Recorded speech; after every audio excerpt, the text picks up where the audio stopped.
வாழ்க வளமுடன். வாழ்க வளம். மனித இனம் சிந்திக்க தொடர்ந்த காலம் முதல் கொண்டு ஒரு வினா, சிந்தனையில உயர்ந்த பிறகு அந்த வினா நான் யார் என்றதாகும். எப்பொழுதுமே மனித அறிவு உயர்ந்து கொண்டேதான் வருகிறது. அத வேலிக்கு வைத்த செடி பயிரையே அடக்கி விடுவது போல அந்த மனிதனுடைய அறிவுக்கு அவன் வாழ்க்கைக்காக ஏற்படுத்தி கொண்ட பொருள் அல்லது மற்றவர்களுடைய போராட்டம், இதுல அப்படி உயர்ந்து கொண்டே வரக்கூடிய அறிவு வெளிச்சம் மங்கி போகும். வேற ஒண்ணும் இல்லை. ஆனாலும் அது உயர்ந்து கொண்டுதான் இருக்கிறது. அதான் சொல்லுவாங்க, வேலிக்கு வைத்த பயிரை தீக்கும் விதம் அது போல. நாம் வளர்ச்சிக்காகவே எடுக்கக்கூடிய பொருளாதாரம் எல்லாம் அது வளர்ந்து உண்மையாக வளர்ந்து கொண்டே இருக்கக்கூடிய அறிவை அப்படியே கவிழ்ந்து இருட்டடித்து விடுகிறது. ஆனாலும் 4 வகையில 4 நிலைகளாக அறிவு உயர்றத பாருங்க. முதல்ல மனிதனுடைய அறிவு தேவைக்குரிய பொருளை உணர்வது, தேவைகளை உணர்வது.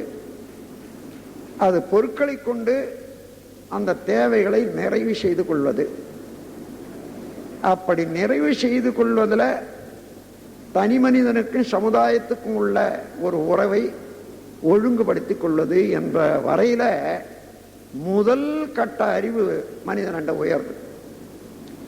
இந்த நிலையில இதுவரையில வளர்ந்ததுதான் எக்கனாமிக்ஸ் அண்ட் பாலிட்டிக்ஸ், பொருளாதாரமும் அரசியலும்.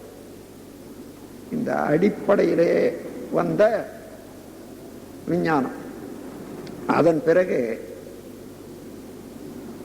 போதிய உணவு முடிந்து விட்டது, தேவை முடிந்து விட்டது. அதற்கு மேலும் அறிவு நிற்பதில்லை, இன்னும் உயர்கிறது. இயற்கையின் அழகை கண்டு ரசிக்கிறது.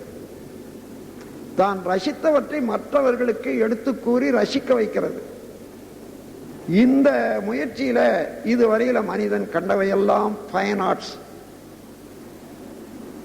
எல்லா வகையான கலைகள் எல்லாம் இந்த 2வது இடத்துல தான் உற்பத்தி ஆச்சு.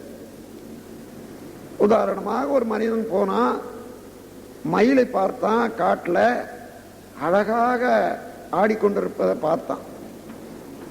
அவனுக்கு உணர்ச்சியும் மகிழ்ச்சியும் தாங்க முடியவில்லை.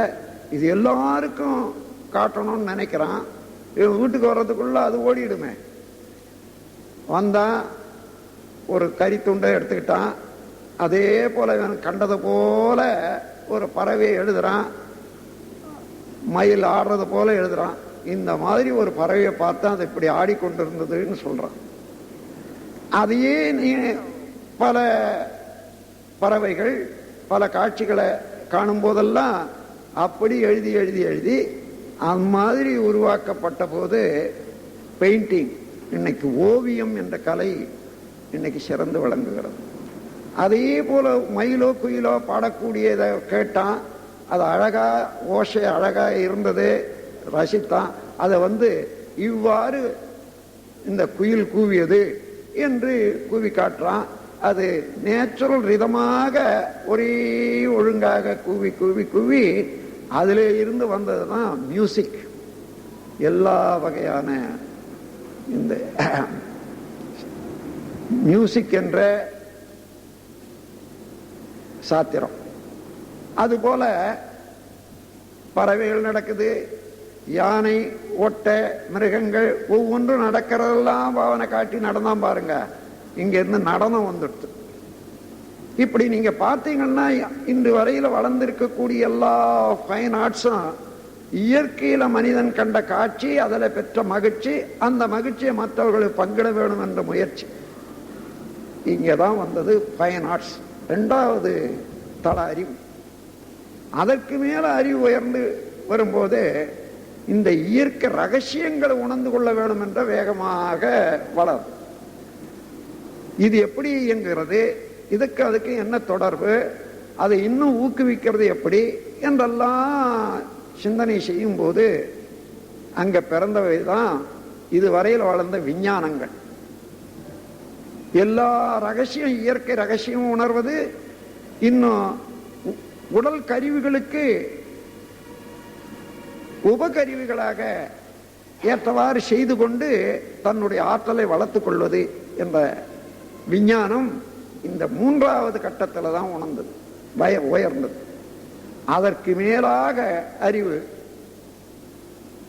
இவ்வளவு பெரிய பிரபஞ்சம், அணு முதல் கொண்டு அண்டங்கள் ஈராக கோடிக்கணக்கான பொருட்கள் இயங்கிக் கொண்டிருக்கின்றன. அவ்வளவு நேதியோட ஒழுங்கு தவறாமல், இத்தகைய ஒழுங்கு தவறாமல் எல்லாவற்றையும் இயக்கிக் கொண்டிருக்கக்கூடிய ஒரு பொது சக்தி அது. இவ்வளவும் உணர்ந்து கொள்ளக்கூடிய ஆற்றல் உள்ள அறிவு என்னிடம் இருக்கிறதே, இது எது என்ற கேள்வி எழுந்த போதுதான் தத்துவ ஞானம் உண்டாயிற்று. அறிவை பற்றியும் இறைநிலையை பற்றியும் உணர வேண்டும் என்ற ஆர்வம்தான் தத்துவ ஞானம். ஆகவே 4வது தளமாக மனிதனுடைய அறிவு உயர்ந்து கொண்டே இருக்கிறது, நிற்காது. முதல்ல உணர்ச்சிகளுக்கு தேவை முடிஞ்சது, அதுக்கப்புறம் இயற்கை அழக ரசிக்கிறான், அதற்கு மேல இயற்கை ரகசியத்தை உணர முயல்றான், அதற்கு மேல என்ன, நான் யாரு, ஏன் வந்தேன், இவ்வளவுக்கு காரணம் என்ன என்ற தேடும் போதுதான் நான் யார் என்ற ஒரு கேள்வி மனிதனண்டை எழுந்தது. அன்று தொட்டு இன்று வரையில வினாவை எழுப்பிக் கொண்டவர்கள் தங்களுள்ளாகவே ஆராய்ந்து ஆராய்ந்து அறிவை பற்றி உணர்ந்தும் இறைநிலையை பற்றி உணர்ந்தும் தெளியை எழுதி வைத்தார்கள். அவர்கள் உணர்ந்த தெளிவை அதற்கு பின்னால அதை பின்பற்றி வந்தவர்கள், படித்தவர்கள் அந்த நிலையிலேயே உணர முடியாது, ஏதோ ஒவ்வொரு விதமான கற்பனையாக அவர்கள் எழுதியுள்ள வேதங்களை, உண்மைகளை ஒவ்வொரு வகையிலும் உணர்ந்தவர்கள் அவர்களுக்கு தகுந்தவாறு திருப்பிக் கொண்டார்கள்.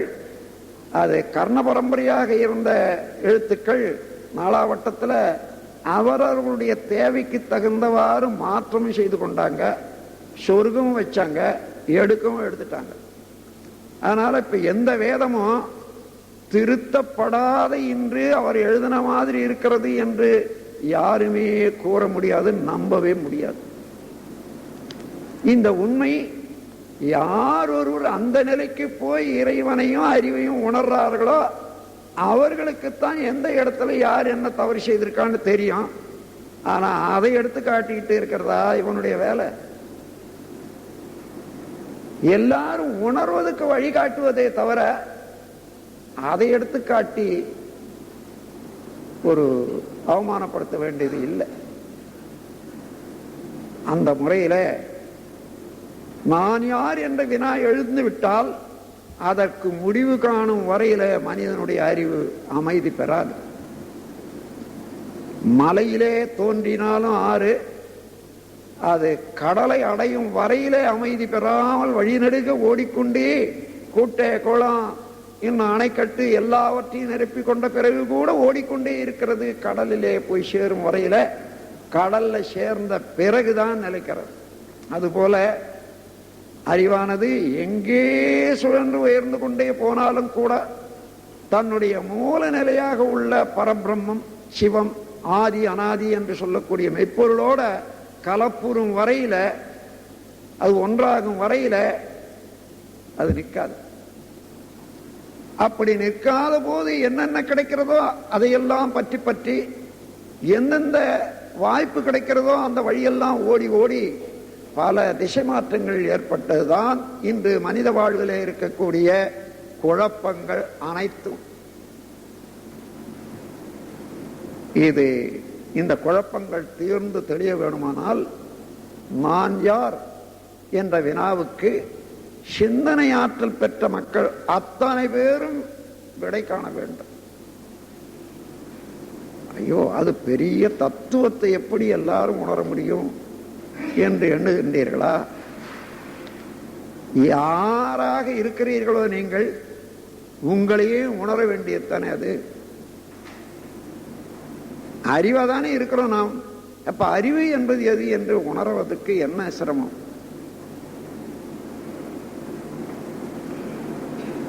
அது இந்த உலகம் நாம் பார்க்கிறோமே பொருட்கள், அதை விட எளிது அது உண்மையை உணர்ந்து கொள்வது. வையத்து வானம் நனியதுடைத்து என்று வள்ளுவர் கூறுகின்றார். இந்த வையம் உலகத்தை நாம் பார்க்கிறோமே, தெரிந்து கொள்றோமே உலக பொருட்களை, அதை விட இன்னும் நெருங்கியது, இன்னும் சுலபமானது வானம். அணுநிலையும் மெய்ப்பொருளும் என்பதை வான் என்று குறிப்பிடுகிறார். இதற்கு சுருக்கமாக ஒரு விளக்கம் நான் கொடுக்கிறேன். இது பல தடவை இதே விளக்கம் கொடுத்திருக்கிறேன். நான் புதிதாகவும் சிலர் சேர்ந்திருக்கிறதுனால அதையே திருப்பி சொல்ல வேண்டியதா இருக்கிறேன். நான் யார் என்ற விளக்கத்துக்கு விடை காண்பதற்கு 2-3 வகையில நாம் அணுகணும். அந்த அணுகுமுறையை தான் நான் சுலபமாக்கி வச்சிருக்கேன் உங்களுக்கு. இந்த பிரபஞ்சம் முழுவதிலும் இயங்கிக் கொண்டிருக்கிறேன் அல்லவா, பொருள் நிலை எது, நிகழ்ச்சி நிலை எது என்று தெரிந்து கொள்ளணும். முதல்ல எந்த பொருளை எடுத்தாலும் இது பொருளா நிகழ்ச்சியா என்று தெரிந்து கொள்ளணும். இதோ இது ஒரு பழம், ஆரஞ்சு பழம் என்று வைத்துக் கொள்ளுங்கள். இது பொருளா நிகழ்ச்சியா என்ற கேள்வி எழுப்புவோம். பொதுவாக எல்லாரும் பெரும்பாலும் பொருள் என்று தான் சொல்லுவோம். ஏனென்றால் மொழி வழக்கு எதை தொட்டு பார்க்க முடிகிறதோ,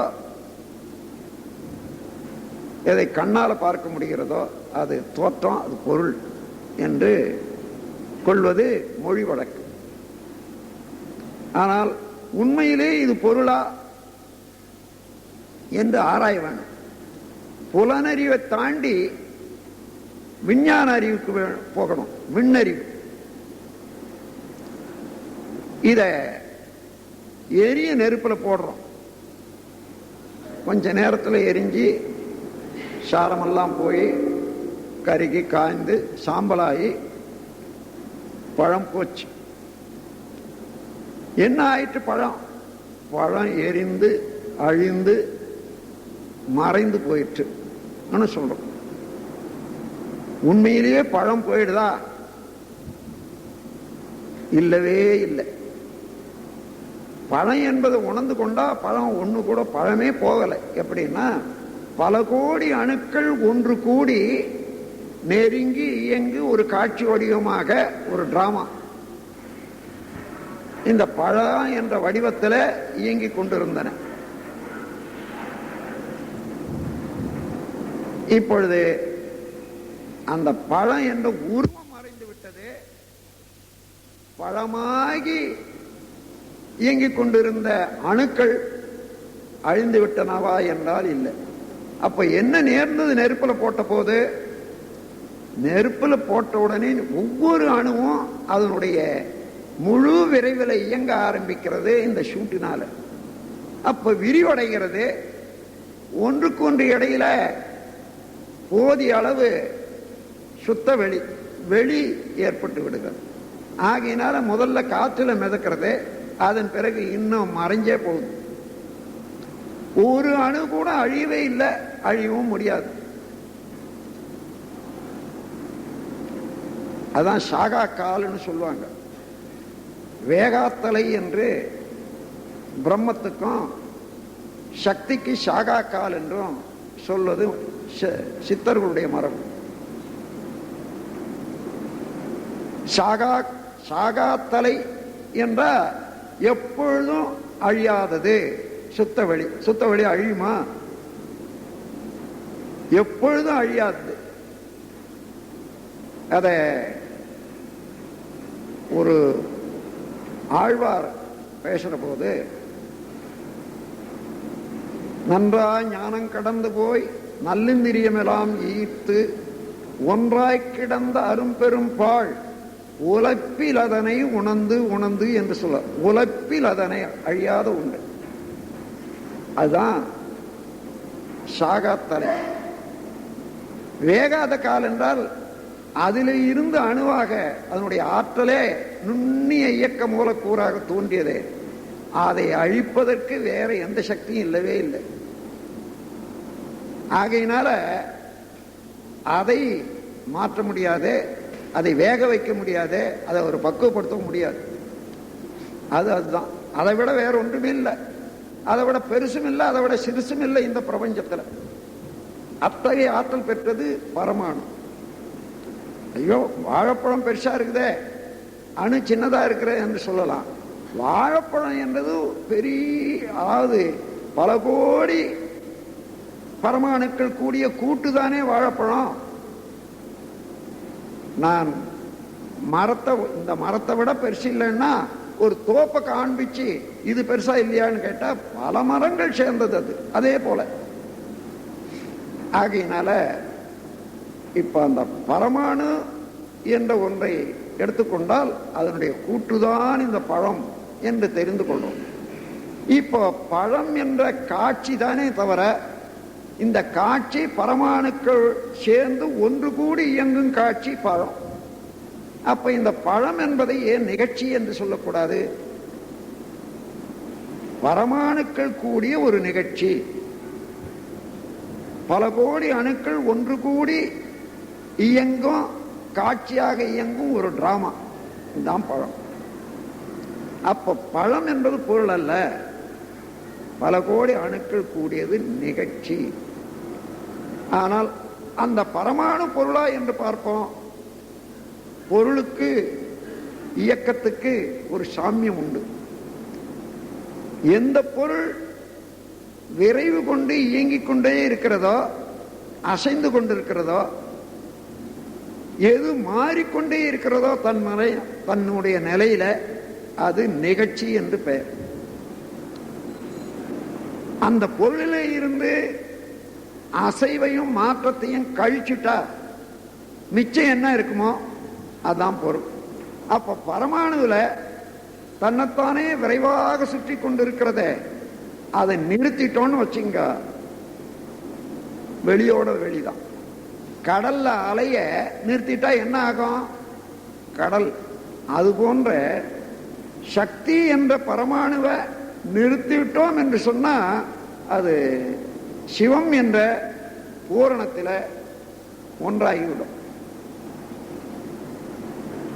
அங்கே அசைவில்லை, மாற்றம் இல்லை. அதுதான் பொருள். பொருளிலே இருந்து தோன்றியது நிகழ்ச்சி பரமாணு. இது நிகழ்ச்சியின் தொடர் நிகழ்ச்சி. பல நிகழ்ச்சிகள் ஒன்று கூடி ஒரு தொடர் நிகழ்ச்சி தான் பழம். இவ்வாறு பிரபஞ்சத்தில் நீங்க காணக்கூடிய எந்த பொருளை எடுத்துக்கொள்ளுங்கள், தோற்றத்திலே ஒரு உருவம், அது புலனறிவு. அந்த தோற்றத்தை கடந்து விண்ணறிவுக்கு போகும். எல்லாமே பரமாணுத்தான். எல்லா தோற்றங்களும் all appearances are association of energy particle என்ற சூத்திரத்துக்கு வந்துடும். அப்ப எனர்ஜி பார்ட்டிகள் என்று சொல்லக்கூடிய விண் என்பது என்ன என்றால், அது சுத்தவெளி என்று மெய்ப்பொருள் என்று கூறத்தக்க ஒன்று சிறு அளவு துடிக்கப்பெற்று தன்னாற்றலினாயே சுழன்று கொண்டிருப்பது. அந்த ஆற்றல் நின்றுவிட்டால் வெளி, அந்த இயக்கம் இருக்கும்போது அணு.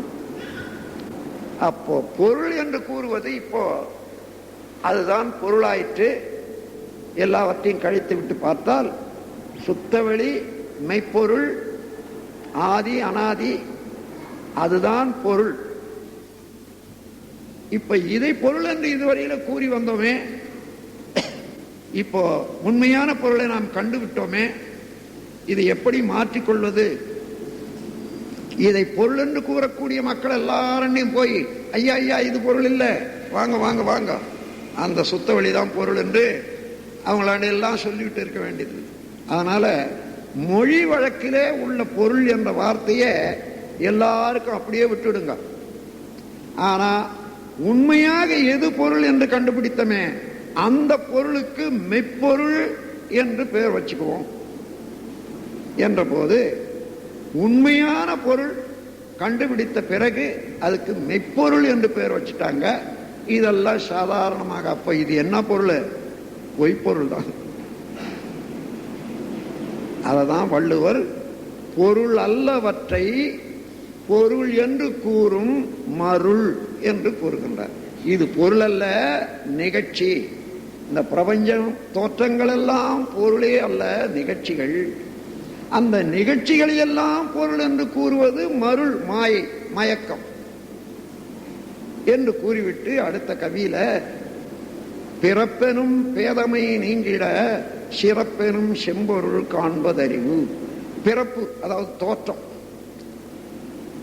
இந்த தோற்றத்தையே பொருள் என்று கூறக்கூடிய அளவுக்கு இருக்கக்கூடிய அந்த பேதமை அறிவு இருக்கிறதே, வேதித்தது. அந்த அறிவு பிறப்பெனும் பேதமை நீங்கிட சிறப்பெனும் செம்பொருள் காண்பதறிவு. அதிலே சிறப்பாக அமைந்த மெய்ப்பொருளை கண்டுபிடிப்பதுதான் அறிவு என்றால், இதுக்கு சிறப்பாக மெய்ப்பொருள் சுத்த வெளிதான். இப்ப இந்த மூன்றையும் உணர முடியணும். இந்த பழத்துல இருந்து சுத்த வெளி என்ற ஆதி நிலை, அது இயங்கிய அணுக்கள் ஆகிய நிலை, அணுக்கள் இணைந்து இந்த தோற்றமாக பழமாக இருக்கக்கூடிய நிலை, இந்த மூன்றையும் உணர்ந்தா பார்வைக்கு பழம், விஞ்ஞான அறிவுக்கு அணுக்கள், மெஞ்ஞான அறிவுக்கு சுத்த வெளிதான். இந்த பார்முலாவை வச்சுக்கிட்டு நீங்க சூரியனை பாருங்க, சந்திரனை பாருங்க, மலையை பாருங்க, கடலை பாருங்க, கல்லை பாருங்க, முள்ள பாருங்க, எல்லாமே தோற்றத்திலே பல வேறுபட்ட பெயர்களுடைய ஒன்று. ஆனால் விஞ்ஞான அறிவுக்கு எல்லாமே விண்தான், பரமாணுக்களுடைய சேர்க்கை தான். மெய்யறிவுக்கு சிவமே தான் பரமாணுவாக இருந்து கூட்டிலே அந்த பொருளாக இருக்கிறது என்ற போது, இந்த மூன்று நிலைகளையும் எந்த பொருளிலேயும் பார்க்க வல்லவன் எவனோ அந்தந்த பொருளிலேயே சிவனை காண்கிறான், மெய்ப்பொருளை உணர்கிறான். எப்பொருள் எத்தன்மை தாயினா அப்பொருள் மெய்ப்பொருள் காண்பது அறிவு. கணக்கு சரியா போச்சா? இப்போ வள்ளுவர் குறளுக்கு அந்த முறையில நாம் பார்க்க தெரிந்து கொண்டால் எந்த பொருளையும் வேணுமானாலும் எடுத்துக்கொள்ளுங்கள். அப்படி கண்ட பாரதி என்ற ஒரு பெரியார், அவர் பார்த்தார். அப்படி காடும் கடலும் மலையும் எங்கள் கூட்டம் என்று சொன்னார். காக்கை குருவி எங்கள் ஜாதி என்று சொல்லி பாடணும். கடலானாலும் மலையானாலும் அணுக்களுடைய கூட்டம், நானும் அணுக்களுடைய கூட்டம் தான். கடலும் மலையும் எங்கள் கூட்டம், காக்கை குருவி எங்கள் ஜாதி. காக்கை குருவி நானெல்லாம் பசி, வெப்பதற்கு ஏற்றம், இதில் எல்லாம் உணர்ச்சி வயப்பெற்ற உருவங்கள்ல நாங்கள்லாம் ஒண்ணு என்று உயிரினம் என்ற ஜாதியில சேர்ந்தவங்க நாங்க என்று சொல்றோம். அது மாதிரி இது என்ன ரொம்ப கஷ்டமா இப்ப தெரிஞ்சு கொண்டது? சாதாரண பொருட்களை பற்றி அறியறதை விட இந்த விண்ணறிவு, பர அறிவு சுலபம் தானே. அததான் வள்ளுவர் சொல்றாரு, ஐயத்து நீங்கி அறிவார்க்கு வையத்து வானம் நனிய துடைத்து என்று. அந்த நிலையில இருந்து பாருங்க. இந்த உடலை எடுத்துக்கொள்ளுங்க. உடல் என்பது என்ன? பல கோடி அணுக்கள் கூடிய கூட்டு. அணுக்களோ பிரம்மத்தினுடைய அசைவு நிலை. பிரம்மம் அசைவு நிலையில அணுவாகி இந்த உடல் நிலையில இந்த காட்சியாக இருக்கிறது. அதன் பிறகு உயிரை எடுத்துக்கொள்ளுங்க. உயிர் பரமாணு என்பதுதான் உடலுக்குள்ளாக உயிரா இருக்கிறது. அது இயக்கத்தை கழித்து விட்டு பார்த்தால் பிரம்மம் தான். பிரம்மமே தான் உயிராகவும் இருக்கிறது. அதற்கு மேல அறிவை எடுத்துக்கொள்ளுங்கள். எந்த ஆற்றல் இயக்கமாக சுத்த வெளியில முற்றறிவாக இருந்ததோ அதே அறிவு அங்கே பாருங்க, அசேதன பொருட்கள் என்று சொல்லக்கூடிய உயிரற்ற பொருட்கள்ல அமைப்பு,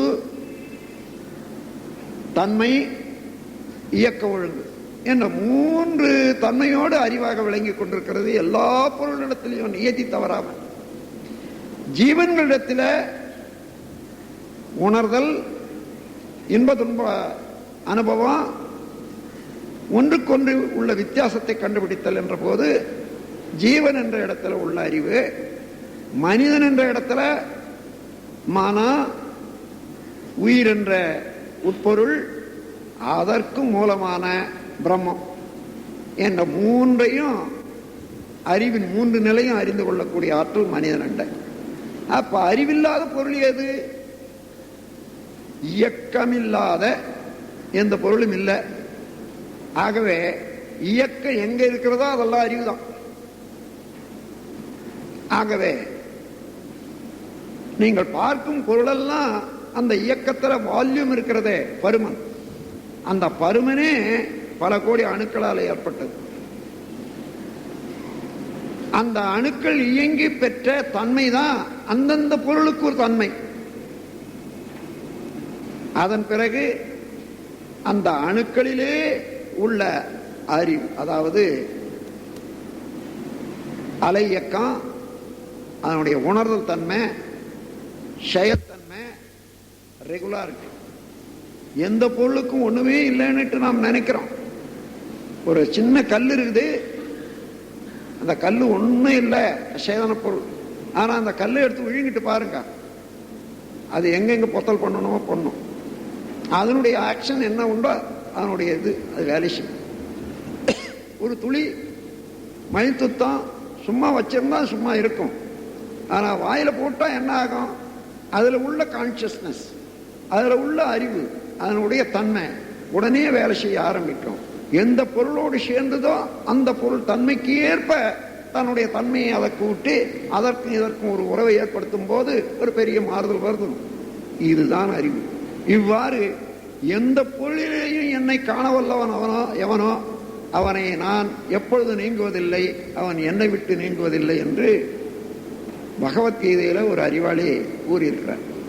எனவே அந்த முறையில் பார்த்தீங்கன்னா இப்ப பாருங்க, எந்த பொருளையும் நீ அந்த சிவனை காண முடியுதா இல்லையா பாருங்க.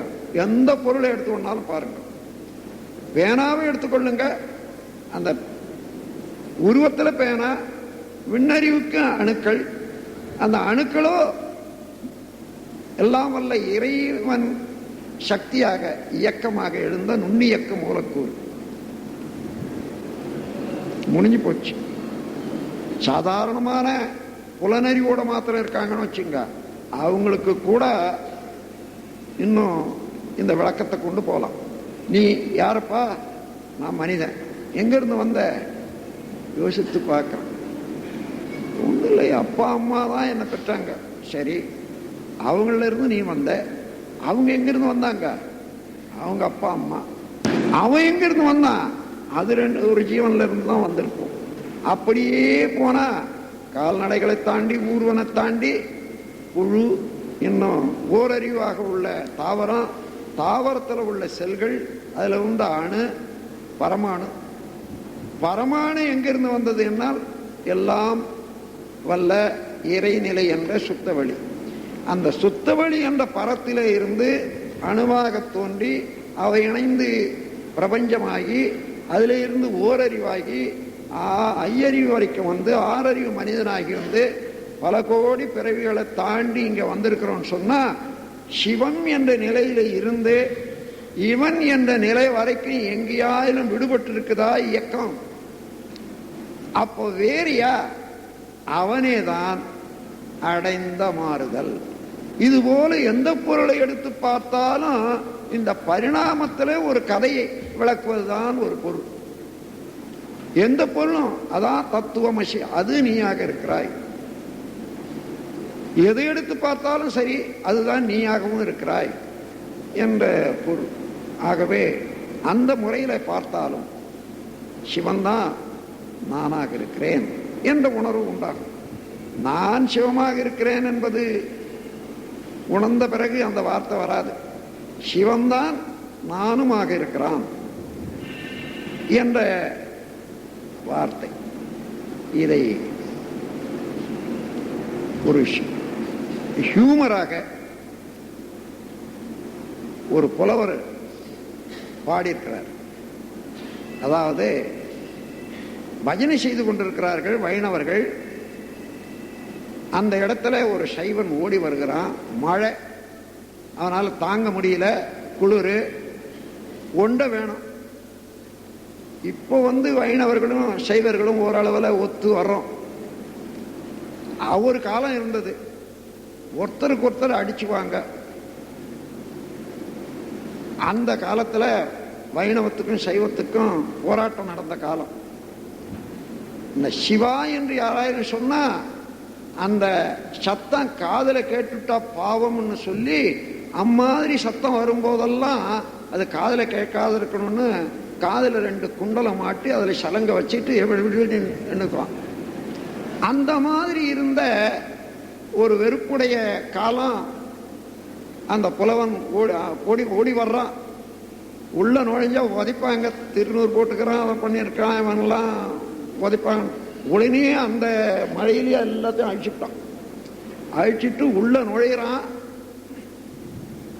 கண்ணபுரமாலே என்று சொன்னான், கூவிக்கிட்டு வந்தான். டேய், இவன் ஒரு வைணவம் போல இது, வாருங்கள் வாருங்கள் என்று உள்ள விட்டாங்க. உள்ள வந்து உட்காந்துக்கிட்டான். கடவுளிலும் நீ அதிகம்னு சொன்னான். அதாவது கடவுள்னா சிவம், சிவனை விட நீ பெரியவன் அண்ணா. ஆஹாஹா, நல்ல பழுத்த வைணவன் தான் என்று எல்லாரும் அவனை நோக்கி வணங்க ஆரம்பிக்கிறாங்க. உன்னிலும் நீ அதிகம் நீட்டான் கட்சியில. அதாவது உன்னிலும் நான் அதிகம், கடவுளிலும் நீ அதிகம், உன்னிலும் நான் அதிகம்னு சொன்னான். கண்ணபுரமாலே கடவுளிலும் நீ அதிகம், உன்னிலும் நான் அதிகம், உன்னை விட நான் பெரியவன்ட்டான். எல்லாரும் வீழ்ச்சி பார்க்கறாங்க. என்னடா இது, அகம்பாகம் பிடிச்சவனாக இருக்கிறான். கடவுளை, அதாவது எல்லாம் வல்ல விஷ்ணுவை விட இவன் உயர்வன் சொல்றானேன்னுட்டு அப்படியே கையாமச்சிட்டு எல்லாரும் அவசரப்படாதீங்க சொன்னான். ஒரு சிவனுக்கு ஒரு பிறப்பு, உன் பிறப்போ 10, என் பிறப்பை எண்ணத் தொலையாதேன்னு. சிவனுக்கு அவன் அன்னைக்கு எப்படி இருந்தானோ இப்படிதான் இருக்கிறான், ஒரே பிறவியோடு தான் இருக்கிறான். வைணவனுக்கு, அதாவது விஷ்ணுவுக்கு மச்ச கூர்ம வராக நரசிம்மன்னுட்டு 10 பிறவி வந்துடுத்த இல்லையா, அதை வச்சு உன் பிறப்பு 10, அதனால கடவுளிலும் நீ அதிகம்னு சொன்ன. என் பிறப்பு எண்ணத் துறையாது, எத்தனை கோடின்னு எனக்கே தெரியாது, அதனால உன்னை விட நான் பெரியவன்ட்டான். இந்த மாதிரி ஒரு கருத்தை புலவன் ஒருத்தன் இந்த பிறவியினுடைய நீளத்தை வச்சு பாடியிருக்கான். நாம் அந்த பிறவியினுடைய நீளத்தை மறந்துடும். இன்னொரு புலவன் பாடுறான், என்னை ஈண்டெடுத்த தாய்மார்கள் கொடுத்த முளைப்பால் அனைத்தும் கூட்டில் பாலாழியும் சிறிதாம். இந்த உலகத்துல நான் எத்தனை பிறவி எடுத்தேன்னு எண்ணி பார்க்கிறேன். அது என்னால அந்த பிறவியை எண்ணி பார்க்க முடியல. ஆனா எடுத்த ஜென்மங்களோறும் என ஈண்டெடுத்த தாய்மார்கள் கொடுத்த முளைப்பால் அனைத்தையும் கூட்டி பார்த்தேனே, ஆனால் இன்றைக்கு பார்க்கடல் என்று சொல்றாங்களே, அது சிறியது, அதை விட அதிகமாக தான் இருக்கும். அதாவது இந்த மாதிரி சில கணக்குகள் போடும்போது வியப்பா இருக்கும். உதாரணமா, நமக்கு இருதய துடிப்பு என்பது 72 தடவை இருதயம் ஒரு, அதாவது அதனுடைய துடிப்பு அழுத்து விடும், சுருங்கி விரியும். ஒவ்வொரு தடவைக்கும் 4 அவுன்ஸ் ரத்தத்தை பம்ப் பண்ணும். ஒரு தடவைக்கு 4 அவுன்ஸ் சொன்னா 4 தடவை அடித்த உடனே 1 பவுண்டு வந்துருமா என்ன? அப்போ ஒரு நிமிடத்துக்கு 18 பவுண்டு ரத்தத்தை இந்த இருதயம் பம்ப் பண்ணுது. அப்படி கணக்கு போட்டாங்க.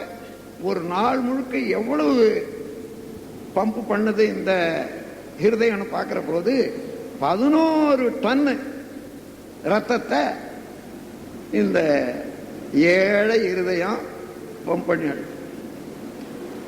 கணக்கு ஒன்றும் தவறில்லை. ஆனா 11 டன்னு ரத்தம் சொன்னா பிரமாதமா இருக்கு. அதே போல அவன் கணக்கெடுக்கிறான். இந்த கணக்கை வச்சுக்கிட்ட ஒவ்வொரு ஜென்மத்துக்கு ஒரு நாளைக்கு குடிச்ச பால் எவ்வளவு இருக்கும், அந்த மாதிரி 3 வருஷத்துக்கு எவ்வளவு குடிக்கிறது, இத்தனை குடம். அந்த மாதிரி நான் எடுத்தது இத்தனை கோடி ஜென்மங்கள், அத்தனை கோடி ஜென்மங்களுக்கும் அத்தனை குடம் கணக்கு பண்ணா இன்னைக்கு இருக்கிற பாலாழி சிறிது தான் இருக்க முடியும், சின்னதா தான் இருக்க முடியும் என்று பாடுறான் புலவனுடைய கண்ணோட்டத்தில். அந்த முறையில நம்முடைய ஜென்மம் நீளம் உடைய. அதையெல்லாம் பார்க்கிற போதுதான் விரிந்த பிரபஞ்சத்தை பார்க்கணும் நோக்கி நீண்டு வரக்கூடிய பிறவி தொடரையும் பார்க்கணும். நான் இப்ப எங்க இருக்கிறோம், இன்னும் பின்னால எங்க போறோம் என்றது மாத்திரம் மனதில் வைத்துக் கொண்டோமானா சாதாரண இன்னைக்கு ஏதோ பெருசு பெருசா நினைக்கிறோமே. நான் இந்த பரீட்சையில நான் பாஸ் பண்ணிட்டேன்னா அப்படிதான் அவ்வளோ பெரிய ஆளாயிடுவேன் கற்பனை பண்ணுவான். பரீட்சை பாஸ் பண்ண பிறகு கூட முன்னே இருந்த இடத்துல தான் இருப்பான்.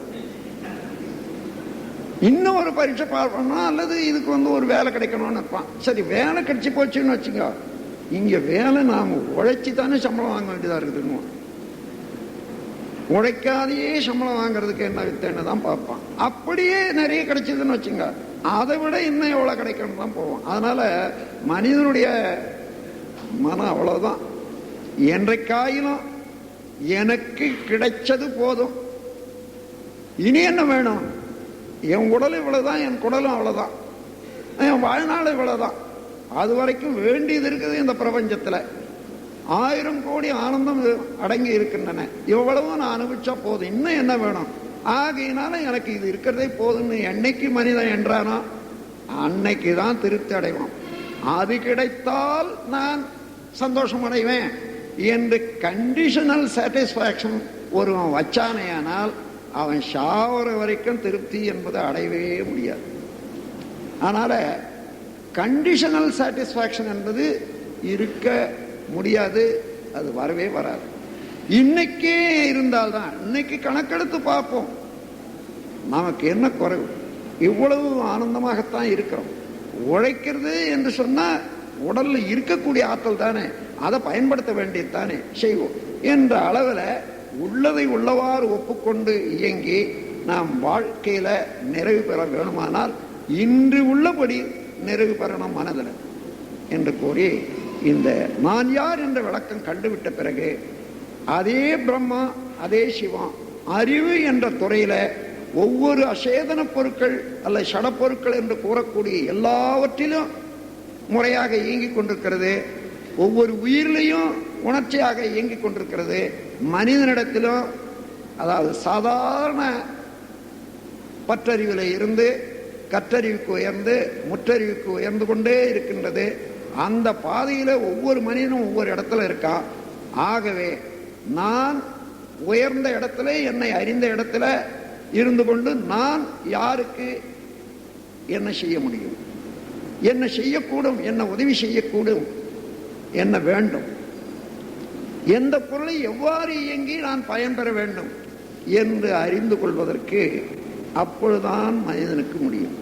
அந்த அமைதி என்பது அப்பொழுதுதான் வர முடியும். அப்படி உண்மை அறிந்துவிட்டால் எந்த உயிரும் துன்பப்படும் போது பார்த்து கொண்டிருக்க மாட்டான், இயன்ற வரையில உதவி செய்ய வேண்டும் என்ற கருத்து உண்டாகும். எந்த உயிருக்கும் வேண்டுமென்றே தீமையும் செய்ய வேண்டாம், செய்ய மாட்டான். அதனால ஒழுக்கமும் உண்டாகிவிடும். ஆனால் நான் பெற்றுக்கொண்டே இருக்கக்கூடிய எல்லா நலன்களுக்கும் நாம் பதிலாக என்னுடைய உழைப்பை நல்கி நான் சமப்படுத்துவேன் என்ற எண்ணத்தில் கடமையும் வந்துவிடும். ஆகவே ஒழுக்கம் கடமை ஈகை என்பது இயல்பாக மாறிவிடும். மெய்ப்பொருள் உணர்ந்த அறிவிலே தவன் செய்வார் தம் கர்மம் செய்வார்.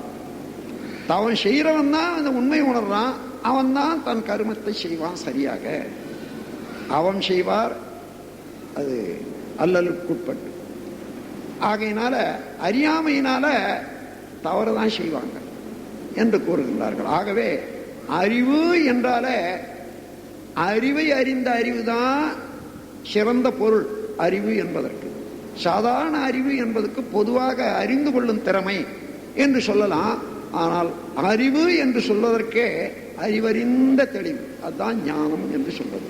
அதை மெய்ஞானம் என்று சொல்லுகிறோம் என்று இதை உணர்ந்து கொண்டீர்களேயானால் நான் யார் என்ற கேள்வியே இல்லை. நான் யார் என்றே வினவ நல்லுடலும் உயிரறிவு நல்லிணைப்பாய் கூடியொரு நாட்டமுடனே ஒலிக்கும். ஊன்உடலே வாகனமாம் உள்ளியக்க ஆற்றல் உயிர் வான் கடந்த மெய்ப்பொருளே வாலறிவாம் அதுவே நான் என்ற வினா முடிவுறும் என்று கூறி இதை கற்றுக்கொள்வது எளிதே. விளங்கி விளங்கி விளங்கி ஆழம் போய் அதை உங்களாக்கி கொண்டால் அறிவு உங்களுடையதாக இருக்கிறது, நீங்களே அறிவாக இருக்கிறீர்கள். அவனும் அறிவாகவே இருக்கிறான், அவனே தான் நீங்களாக இருக்கின்றீர்கள். உயர்ந்த அளவில், சிறந்த அளவில், வளர்ந்த அளவில் வித்தியாசம் இருக்கும். ஆனால் பொருள் நிலையில ஆற்றலில் வேறுபாடு இல்லை என்று கூறி நீங்கள் அனைவரும் இந்த மெய் விளக்கத்தை தெளிவாக பெற்று உய்ய வேண்டும் என்று நான் உங்களை கேட்டுக்கொண்டு வாழ்த்தி உரையை முடிக்கிறேன். வாழ்க வளமுடன். வாழ்க.